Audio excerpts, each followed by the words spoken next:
Welcome to the Heroes of the Storm Spring Global Championship Grand Finals. We're going into game number 2, EDG versus MVP Black. MVP Black's up 1-0 in this best of 5 that will decide the best team in the world. And it looks like it could be either of them. Yes, the lead goes to MVP Black. Yes, winning that first game is so crucial, so important, but it was so hard fought that I think that MVP Black has to look at that and say that was the hardest game that we have had since we lost.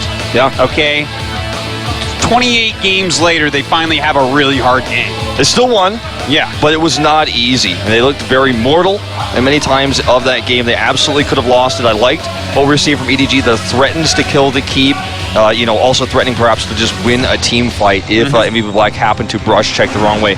But now we're going to Dragonshire, a map that's not about killing minions to secure the objective, but simply standing on a shrine. You have to stand on 2 shrines. It will channel, of course, the dragon in the middle of the map. You channel that, you become the Dragon Knight, and you have insane pushing power on structures. Now, EDG chose this map, and as we saw, they did great at split pushing before. As we know, the Chinese teams love aggression, and this is a map all about rotating between lanes, getting that wave clear, getting those picks.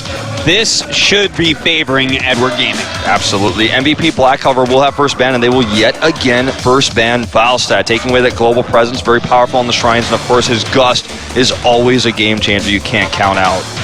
All right, where will Edward Gaming go from here? Thrall was very powerful for MVP Black last time. Let's not forget about that. The Kael'thas was very situational. I think that's the last time that we'll see it today. Yeah, I think you're right on that. Yeah. I mean, all right, Tassadar it is. Same first bans as last game from both sides here, removing those heroes that they fear the most. You know, it's such a small map, kind of makes some sense to get rid of that Tassadar. He's going to give a lot of vision if Edward Gaming's trying to rotate those lanes and get the heads up. Speaking of rotating lanes, Azul will be picked up here first for MVP Black. They did not want to take Greymane on this map. There's not a lot of team fighting going on. His poke doesn't actually deny objectives, except, of course, in the middle of the map, so not as valuable on this map. Yeah, really cool to see them switch it up and grab that Zul right off the bat. So that is 2 games in a row. Zul is the first pick. Now, in a lot of Chinese games, we've been seeing Thrall be picked up with Greymane on the side of the Chinese team that has the first 2 picks. They're going to take Thrall Muradin instead here, so highly favoring Muradin, just like the previous set. And again, Greymane not as powerful on this map. We've seen a ton of play of Greymane throughout this tournament. I think that people are starting to figure out counters for him as well. So I like that they're prioritizing him less, especially on maps where he's not as powerful. Yeah, but I bet you MVP Black picks him up here. The best counter to Greymane, in my opinion, is choosing him for your team. This guy kills people so quickly. And with this double pick, with the tank already gone and Thrall already gone, they already have a laner. I'm loving a Greymane pickup. Does make a lot of sense. They're going to take Li Ming instead, which does kind of drop him down the priority list for MVP Black, because Li Ming is always played by Sake. And going into this third pick, they could grab a healer, since they already, of course, have Muradin taken away from them here. Sure. But if they need someone for Rich as well, let's not forget, because it really looks like Kyocha is going to be on Zul, and as you said, Sake probably on Li Ming. Sonya wouldn't be a bad pick here. I know you already have the power of Zul, but they're going to take Uther.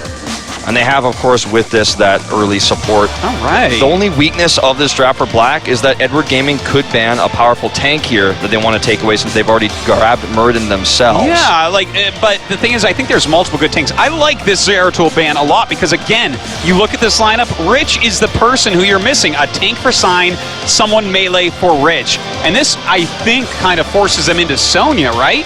Yeah, it looks like that's probably going to be the case. Now, with this ban on Rhaegar, Gemini, who's he looking at here? Probably going to take Kharazim again. Showing last game he was quite good at palming. Sure. But I feel like MVP Black's very confident with their ignores on the palms. We saw last game, many of those palms didn't even proc towards the beginning of the game. As the game became later, it's always just going to happen in that crazy team fight. But really good ignores. I think MVP Black's very confident versus Gemini's Kharazim, and so that's why they take Uther this early and take Rhaegar away. All right, I think that's a good analysis there, Wolf. We do have Greymane being picked up by EDG. This is pretty low again for him. It's interesting to see how in this series he is being picked up a little bit lower, but Greymane still a fantastic hero. He blows people up basically faster than anyone in the game right now. Question is, who are they going to take here? Do they want to take their support now and save their 5th pick as a reaction pick forward? MVP Black is going to show. MVP Black hasn't even shown a tank yet, of course, at this point in time. Lyric's still available. Johanna's still available. Wow, Lieutenant Morales. I was really looking towards Kharazim, but that's not what we're seeing here. This is really exciting. Morales is a hero that we haven't seen a whole lot in this tournament yet. I think I saw one pickup maybe, if that. And the final finish here for MVP Black, Stitches and Sonya. Really interesting. If you get a hook onto Morales, she's all but done. She has no escapes. I'm really feeling like if you look at this comp, Stim Drone onto Greymane could be good.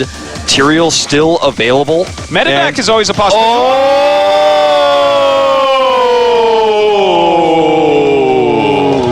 Sergeant Hammer. Now, the split push potential of Sergeant Hammer is quite big with Siege Tank. Also, she does a lot of ranged damage, and she's basically an auto attack AD carry. Also, with Stim Drone, she can do insane damage. You get range for her, she can poke. And if you get a Stim Drone on her when she's doing damage to the core in a base rate scenario, for example, you're always going to win it. No doubt about it. Yeah, no, I mean, Hammer, this used to be like the most popular hero on the map. I think that's our first Hammer pickup of the entire tournament. EDG going into their bag of tricks for this final match, showing they have not shown everything yet. That is absolutely right. Well, tell your friends we have Sergeant Hammer Morales. And it's not going to be on Infernal Shrines like your Hero League game. It's actually here on Dragonshire in the Grand Finals going into Game 2 against MVP Black. We'll see if Black can actually deal with this unique composition. This is going to be absolutely awesome, Wolf. Can't wait. Look, you can see EDG. They are pumped about these pickups. They're about to show something we have not seen yet. All right, well, guys, as everyone is in the lobby, loaded and ready, we're going to jump into this game just momentarily. All settings are confirmed in that lobby. And I want to point out one thing. The final map in this best of 5, the skins that are chosen by the winning team will actually be discounted, That's right. in the Battle.net store. So whatever happens in that final game will be discounted. So always keep an eye on those skins when a team's on match point. Yeah, we're not there quite yet. If MVP Black wins here, watch for the rest of the game for that specifically so you can get those discounted skins and mounts. All right, EDG looking like they needed to fix a few more settings before we go into the second game. You've got to have all your settings perfect before you go into a game this important. All right, it looks like it is time, guys. Game number 2 of the Spring Championships Finals. EDG against MVP Black.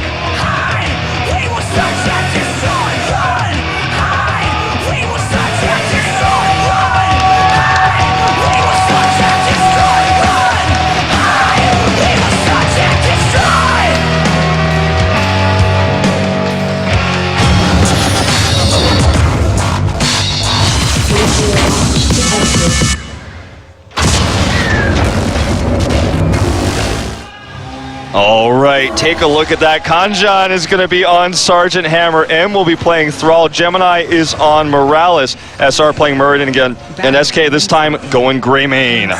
Just totally awesome. This comp, they've got to take this game, Wolf. They really do. Busting out a strat like this, they can't go down 0-2. Over here on the right-hand side, leading in this match, 1-0, MVP Black with Sake on Li Ming, Kyocha on Zul, Mary on Uther, Rich on Sonya, and Sign on Stitches. Here we go with that ward talent here for Gemini on level 1. That scouting drone will give a lot of extra vision here. So will Kanjan's mines here. They're going to actually do quite a bit of damage to Sign. They already sent Thrall up to the top lane. They're not going to commit to a fight here, but Sergeant Hammer will likely be in a tri-lane in the bot here, pushing those towers. A big root here, though. Oh, yeah, beautifully done on that damage. Oh, magic missiles connect. Indeed, even Mary Day going ahead and throwing some pain his way, making sure that he goes down. A great pickoff so early on SR. And this reminds me of just last game where we did have an early pickoff. M is now the next target. Rich is going in. Looks like SK is coming in to try to save him. Oh, SK getting that pickoff as well. You've got to beware of the Greymane. His damage output is second to none. This happens a lot of the time, that Sonya Thrall gank we see in the early game so frequently. Both teams reacting here. MVP Black getting the worst end of it. SK will be rooted here, but SR is zoning to actually allow him to escape. Really well done there by SR. Once again showing his, oh my god, that was amazing. The razor swipe to dodge the hook. These guys are on point. They really are. Looking at Sergeant Hammer's builds, he was, of course, going for range at level 1. So much more poke power with this. I know everyone in your Hero League games probably goes for like siege builds and tries to cloak and push the towers, but that's not how this is going to be. She's going to be an auto attacker, just like Lunara at the back lines, doing massive damage. Well, right now they can't quite take the shrine. Looks like they are going to continue just lane for the time being. Looks like Hammer does get pushed off. Of course, we are going to watch Gemini babysit Kanjin here because Hammer alone is definitely something that can get picked very quickly. Yep. Looks like he does get hooked here, but will not take much damage. SR coming to support in this tri-lane in the bot. And a bit of an aggressive rotation up towards Rich here with SR. Not going to kill him, but keeping that lane pushed onto the towers right now for the time being. Yeah, this is pretty cool, man. All right, it looks like Rich being pushed all the way back. Another rotation up here by SK, and they've already taken out one of the towers, the other one empty. So this is going, that top lane really going towards Edward Gaming right now. It's almost going to be impossible to take that shrine for a really, really long time. And that's really great because they have this extra push power with Hammer. They can also, keep that shrine control a little bit easier once they take it with the Sergeant Hammer's mines. Now, I do want to point out, this is a very special build that we're seeing with Lieutenant Morales, getting Bioshield on level 4, so giving that extra shield to the tank here, and that's important because anytime they jump on the tank, it's in fear of dying, but since we know that Gemini will be healing her non-stop, to keep that shield on her, to keep that beam on her, is going to just add so much survivability. That it will. Shrine to the top finally being taken here by Rich. A long channel for EDG, but they don't commit to trying to grab the Dragon Knight, which is quite common. Sign eating a lot of damage here. Look at all the poke that you have with Hammer, and with a shield on here, Gemini just always babysitting. It's basically impossible to grab him, especially because, of course, they have that scouting drone, so never really going to get caught out, never going to get stunned by something like this. So surprising, Oh, well, that can happen. Look at that. If you don't have a scouting drone in position, this can happen. Kanjin forcing everyone back if they hit Gemini, really looking out for, the support that looks out for him so much. Docha actually getting Dovin upon here as well. Skeleton's going to help push things back. Meride comes up for the heal. Going to drop a stun for securing the escape. Oh, here comes Sake. Rotating right up to this mid. Not sure if they'll actually be able to get SR. Oh, meanwhile, a pull on Gemini from Sign, but there's no follow-up. We do see those mines going out immediately thereafter. Kind of a down and dirty game right now. Very close as far as the experience goes. Notice who's in the lanes. Sign staying and get down here against Kanjin to try to get the kills on Hammer. Hold on, thought we may see just that. Hook goes on to Gemini. There's the follow-up stun, and she will be taken out here. Grenade not going to be enough to save her. But as I was saying, notice to keep Sign in the bot lane to put the pressure on Sergeant Hammer. Sergeant Hammer isn't able to push the lane like she wants to. Zul controls the mid lane, so they're countering her push with a stronger push while dealing with Hammer, not letting her down there alone, using Stitches to make sure that she's always back behind her towers. It's huge rotations coming down for MVP Black into that bottom lane to counter the Hammer, whereas we mostly actually see SK rotating up to make sure that they win that top lane as well. So kind of some counter strategies coming into play here. Yeah, and as a result, both teams are very even here. Now, a much faster Bruiser camp is taken here for Edward Gaming. Now, that's going to be a lot more staying power, but the real damage is going to the tri-lane down here in the bot with the Siege Giants. That may end up doing a lot of structural damage if not dealt with quickly here. All right, well, with Kanjin here, definitely can do some work, but those hooks have been so good on Gemini. As you were saying, Wolf, if you hook the medic, she's just going to die. Yeah, especially if there's a follow-up stun from Meride. This time trying to go for Kanjin, not able to hit him, but doing a ton of damage to this fort. And that's going to help these Siege Giants just kind of control this lane, and they may rotate for a pick mid. Here they come.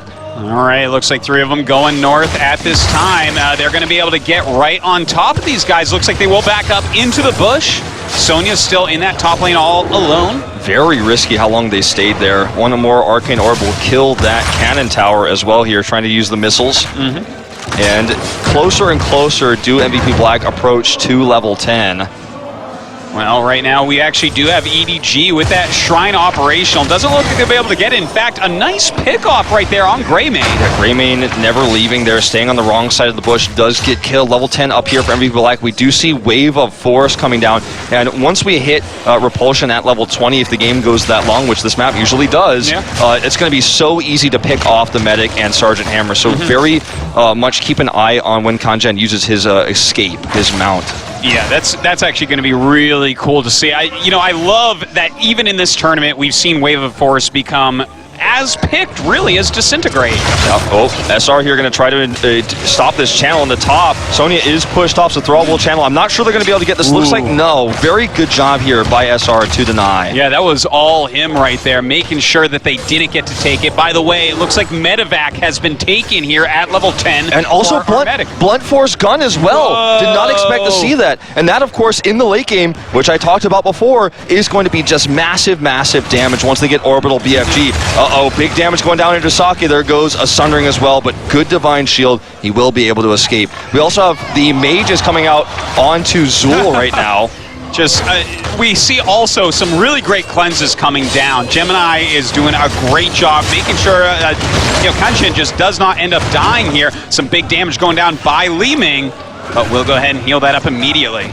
And now notice that Gemini only stays on Kanjian as well here. He's not using his mana to heal anybody else. He's just solo partnering up with him here. So he's never out of mana because he's being so conservative, and so is Kanjian. He knows that this lane is not one he can win versus the potential hooks of Stitches and the follow-up stuns. So they just sit back, soak that EXP. Yeah, the rotations of MVP have just been fantastic. Always hitting that bottom lane, making sure they're winning that. Sure, they might be losing the top lane just slightly, but it's not really that big a deal with how well they are controlling the bottom. And in fact, looks like they're going to get a keep. Yeah, they're losing the Shrine top and they're losing some of that lane EXP, but they're killing Structure's bot because they're so dominant. SK looking to maybe jump onto Sake here. Sake checks the bush with his skills, does teleport away.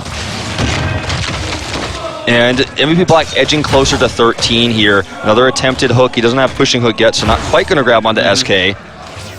Well, we'll see if he grabs that as he gets to it. I would expect so, especially against a Sergeant Hammer and a Morales. That Stitch's hook is just going to be so fantastic. A lot of damage being put onto Sign right now, and in fact, SR jumps in. We do have a great cleanse there by Uther, though. One of the big weaknesses Another great cleanse. Oh my god, just non-stop. These cleanses are on point. These guys are so good. They are absolutely, without a doubt, the two best teams in the world. One of the weaknesses of Stitches is he doesn't have much of an escape, so you do have to be careful when these sort of engages happen. If he gets sundered, for example, he's going to basically just have to heroic and get out with his Bile. Look at this. Rich actually making a big push in the top with that bruiser camp, letting them tank all that damage at the towers, dealing a lot of extra damage as well, kind of pushing back and equalizing that lane. Yeah, it looks like he wanted to kind of get a good trade there to finally take that Shrine back, as MVP Black will undoubtedly recontrol this bot Shrine. The mid lane is pushed. No one's there getting EXP. It's actually a 4v4 lane down here in the bot. They really are going hard on each other here. 13 is up for Black. They have their 13 talents. It looks like a lot of damage going down on SR. He will be able to jump out of there. Gemini right now kind of being stretched thin on these heals. A lot of damage to Kanjian. That's right. And you remember, Gemini is mostly focusing on Kanjian, but SR here very low. And if she does commit to healing him, she's going to lose a lot of her mana. She can only heal one target at once. Well, right now we do actually have an attempted pick here on Mary Day. And in fact, we do have the Skeletal Mages coming out, kind of slowing everyone down. Not going to have too big an effect. Oh, but there's the hook and a big Dwarf toss away. That was a scary moment there, but he knew he'd be safe. Kanjian here, very happy he wasn't the one hooked. Another scouting drone gets placed. I'm loving the scouting drones we are seeing here from Gemini. He's basically warding the map, making sure these hooks can't happen. Meanwhile, M going to nearly be killed by Rich. Rich himself now on the retreat. Yeah, Miss Sunder there as well. That could have been a giant because he did have SK right there. And if a stun goes down on Rich, definitely going to be killed off. Uh-oh, M's in trouble. Here comes Mary Day. He's going to get stunned here, and he's going on top of him. He's even using his W to get that kill. And Kyocha rotates up. It will be secured. There's the pickoff on Thrall. All right, just a nice kill there by MVP Black. They are up in experience, coming to the top right now, spawning those skeletons, but we have Kanjian pushing the bottom, starting to finally get some value out of this hammer pick. The trade in the top where it forced the rotation back up did allow Kanjian to split push, but will he be able to do as much damage as this 3-man here on this fort? I don't think so, and actually we do see a rotation down by Kyocha now to stun and deal with them, and SR is way at the back. Yeah, that's kind of interesting, actually coming in all the way from the back. I'm not really sure about that. I guess he does okay with it, but definitely weren't going to get a pick there. They have a ton of burst damage with Blunt Force Gun, but that was just not going to be the time to use it. Well, I'm excited to see him start using it. I haven't really seen it yet. Yeah, I don't think he's used it even a single time. He's looking for that kill potential. The Medivac as well, something we could see used for a big commitment later on in the game, but on this map, not too impactful right now. Well, as you get really late into the game, that's going to be something really, really exciting. By the way, let's not forget Giant Killer is here, for Sergeant Hammer, and that's going to deal tons of damage, especially to the Stitches who took the Globe talent to gain more health. All right, guess what, Artosis? We have here now, too. Level 16, that means Fishing Hook is out, Benediction is out. If any Squishy gets caught, it's all over. You've got double stuns with Benediction, and it's just lights out. It has such a long range on this. And you know what? I really actually like a lot the imposing presence here coming out on Sonya. That's going to be super helpful against Sergeant Hammer, who already shoots very slowly. Very true. Top Shrine being channeled here again, actually, by EDG. And don't forget, we're 12 minutes into this game, level 16 for Black, and not a single Dragon Knight has been secured. Well, that's just how good these guys are, right? It's crazy. They just can't get it from each other. Okay, Rich up here in the front. He has been pinged. Sundering goes down here defensively. SK is on the retreat, and Rich wants him. There goes the whirlwind, and SK will be killed, and he might not be the only one. Im is stuck here as well. Kanjon's on the retreat. Mages don't stop him. The hook onto Gemini. Gemini goes down without a fight there, and a 3-wipe immediately. This is going to be an easy and free Dragon Knight. That it will be. Meride rotates up here just on the edge. Sign is sitting and waiting. He's going to channel it easily. Klocha's already starting the push here. Taking out this fort, taking out all the ammo. SR looks like he wants to try to deny this, actually. And they're not going to channel the Dragon Knight just yet. Well, maybe saving it to the last second. We do have SR kind of slowing it down. He wants to buy time for his teammates to be out here, but he's going to be careful not to get picked off. Now, Wave of Force going down. There's the hook. They're going to jump on him. Looks like they wanted to get this kill and the Dragon Knight. That means the tank for Edward Gaming is going to be down. And I got to say, Artosis, with the counter rotation we've seen for Black, how they responded in the lane to the Sergeant Hammer, I don't think this pick is working out for Edward Gaming right now. So far, you're completely right, Wolf. It has not, but we're going to see this Hammer do more. Oh, the hook on SK! Oh, so big right there. No way he gets out. Trying to save, putting down so much heal there. Oh, somehow SK gets out. Can't even believe it. Teamwork. Yeah, I can't even believe it. What an escape. But the push continues. Kocha now nearly out of health. They're going to get one more cannon tower here.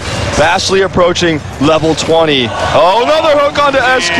This is a big problem. These hooks just keep happening. They can't let this happen. The hooks have done absolutely everything for them so far. We do see EDG backing up. Losing Greymane there is a big deal, and they are starting to siege onto this keep. Every time they kill SR, the hook potential is stronger because he's not there to zone anymore for these fights. He's the Muradin that's going to stand, block the hook, give safety to Kanjon, give safety to Gemini or even SK in some of these situations. And when he's dead, that's when these hooks really start to come into play.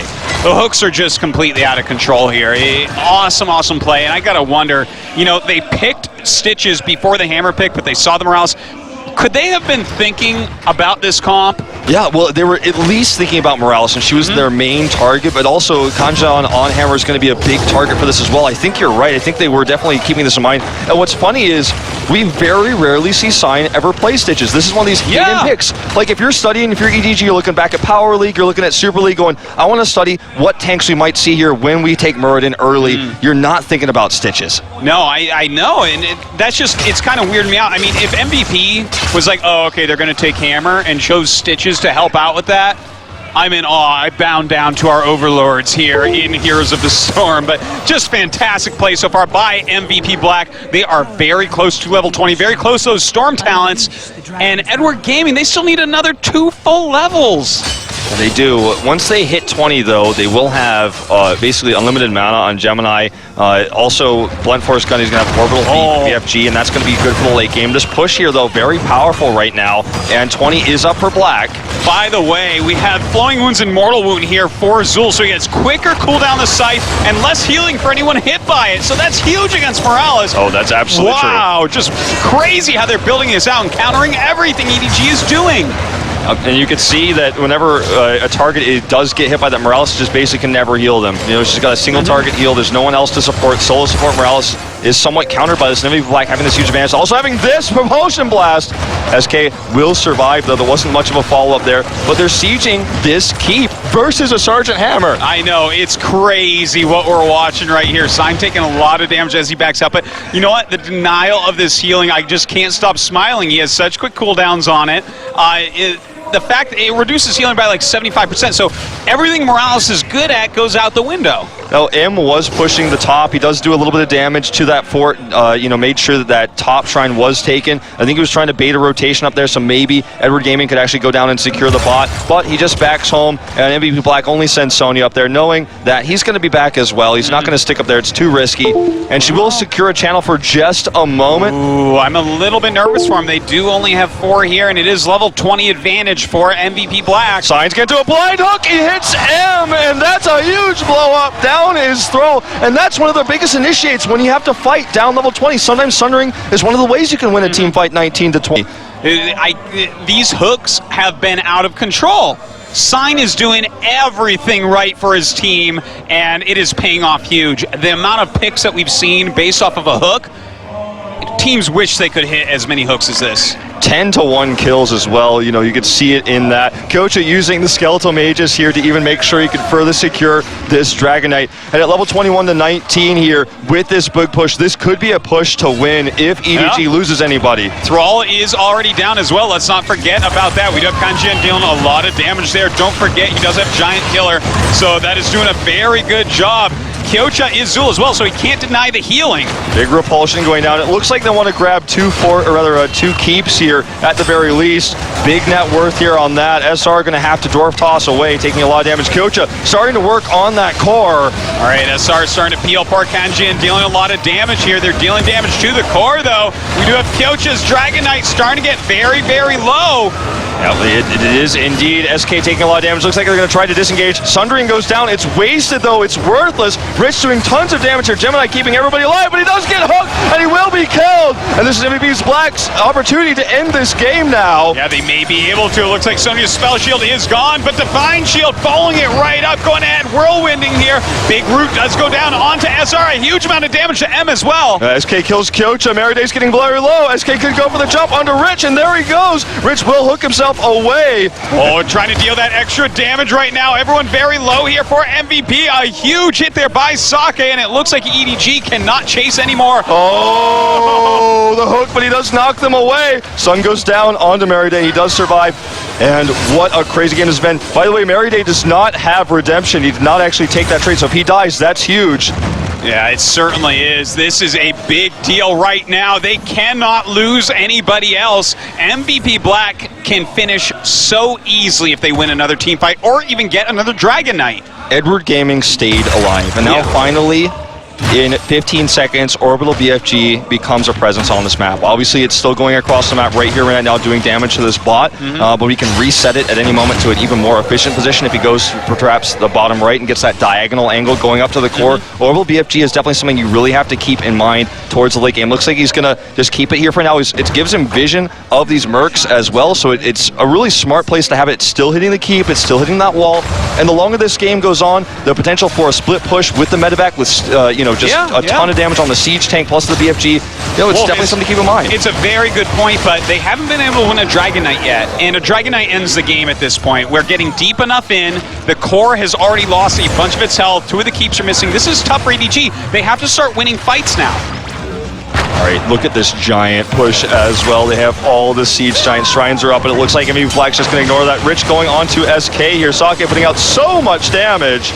Do they have what it takes to actually finish this game right now with that many siege giants with this camp as well? The Sunder goes down, isn't really that effective. Jumping right now on top. Oh, and the hook on SK, and look at the siege and the push in the mid. All just pushed by the skeletons as well. There's no way EDG survives this push.